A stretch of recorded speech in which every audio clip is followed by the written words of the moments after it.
What's going on, everybody? Welcome back to another simple tutorial in Minecraft Bedrock Edition. In this video I'm going to be showing you guys a very simple villager breeder. So without further ado, let's get right into the video. Alright everybody, so first things first, this is not my own design. This is actually an original design by Wattles, but I did think it was so simple and effective that I wanted to share it with you guys. So all credit goes to Wattles, so thank you for this.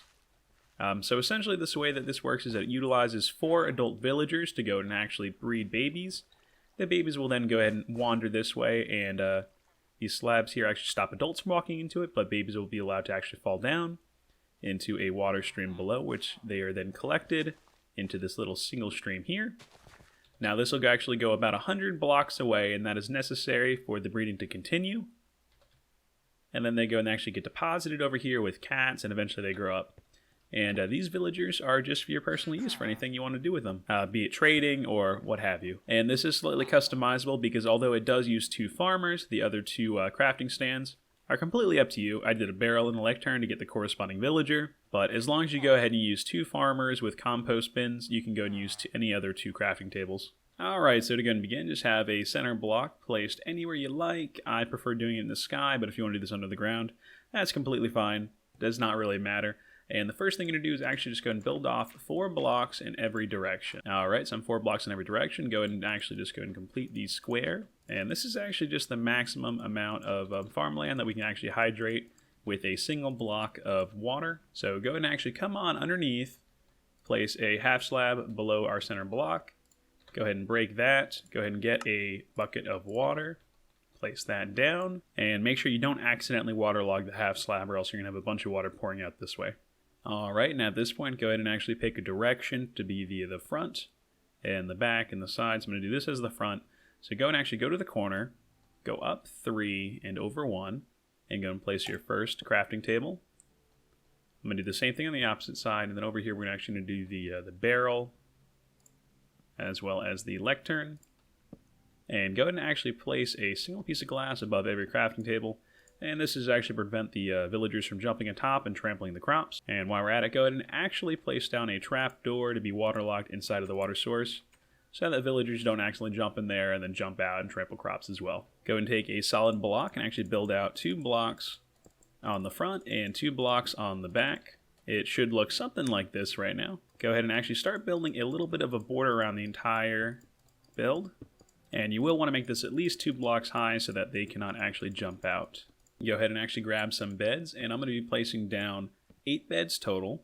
And you probably want to go and place the beds actually against the wall because you don't want the villagers jumping on top of them, jumping off, and actually trampling crops again. Alright, at this time go and actually break a couple of dirt blocks just like this, and place some trap doors, and leave those open. And do this on the other side as well. You want to make sure that there is actually a path to the beds, but a big enough of a hole so that the babies can fall through pretty quickly.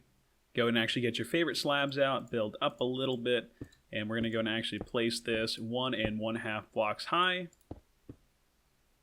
And we'll also be doing this on the other side, so go ahead and knock that out as well. Break this afterwards. Alright, so now this hole is big enough for a baby to walk through, but not big enough for an adult, so that is perfect. And this time it'd probably be a good idea to go and actually place down our carrots or potatoes, your crop of choice.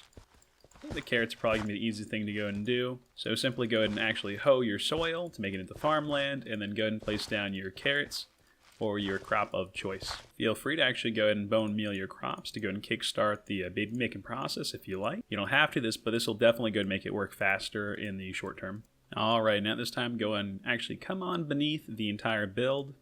And right where our baby hole is, go ahead and build a little bit of a wall going down from the hole and actually towards the center. And you want to leave the actual middle row completely empty. And then go and actually place a floor down. It should look something like this, and then just go ahead and make sure you copy it on this side as well. And then go and actually pick a side where you want the babies to come out of. So I think for us, we're going to go and we're actually going in this direction. So I will be capping off the opposite side. And then go and actually start placing a floor beneath here so that it steps down 1 block. Go ahead and place a couple of signs going out this way to go and actually prevent our water from accessing this bottom row. Go ahead and simply place down our water blocks over here and over here. And place a water source block right there. I just pulled out the glass a couple blocks over here. And for right now, I'm going to cap this off. We're going to eventually make this a longer stream going out in that direction.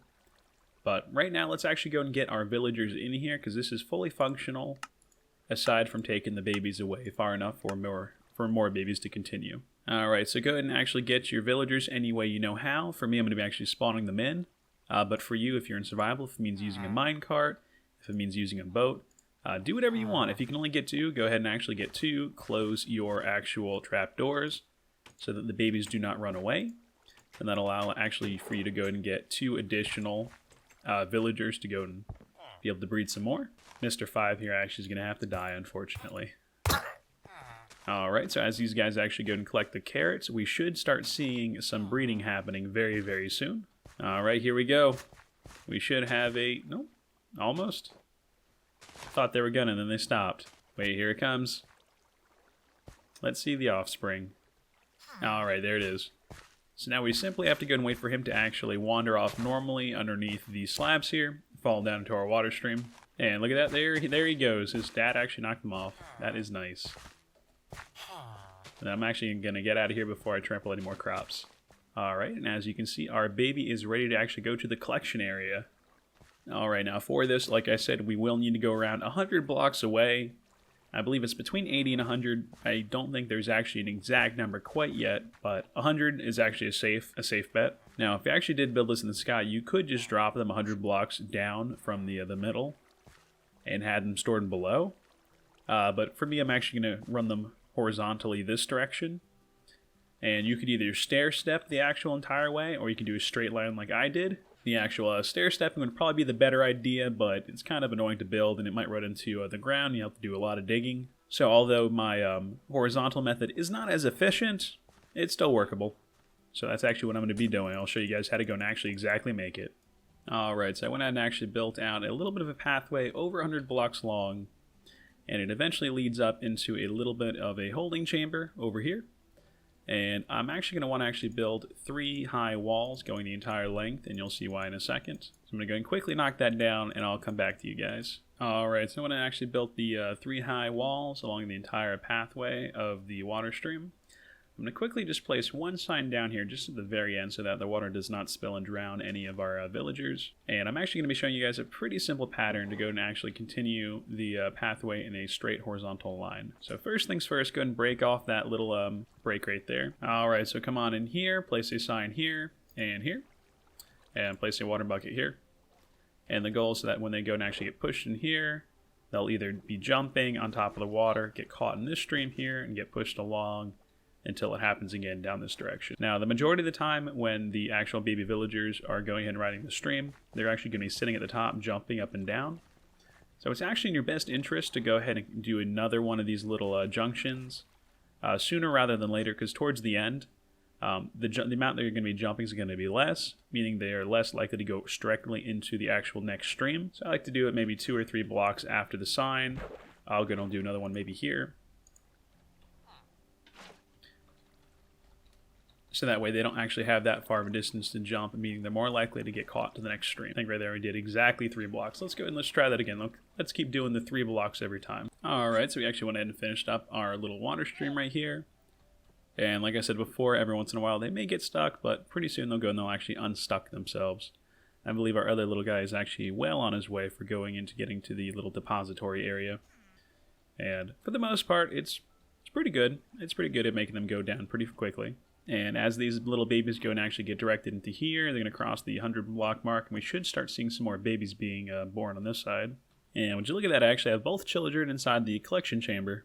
Alright, and that's actually just about it. Now we're just going to wait for our villagers to go and breed some more, babies to go and actually fall down, and continue on down that way, rinse and repeat. So after you actually go and build this, the only thing you might want to do is just put a roof on it so that lightning does not accidentally turn your villagers into witches. But other than that, thank you guys so much for watching. If you guys did like this video, please consider dropping a like. If you guys want to see more things like this, please consider subscribing. Thank you again to Wattles for this design, And as always, take care. I'll see you later.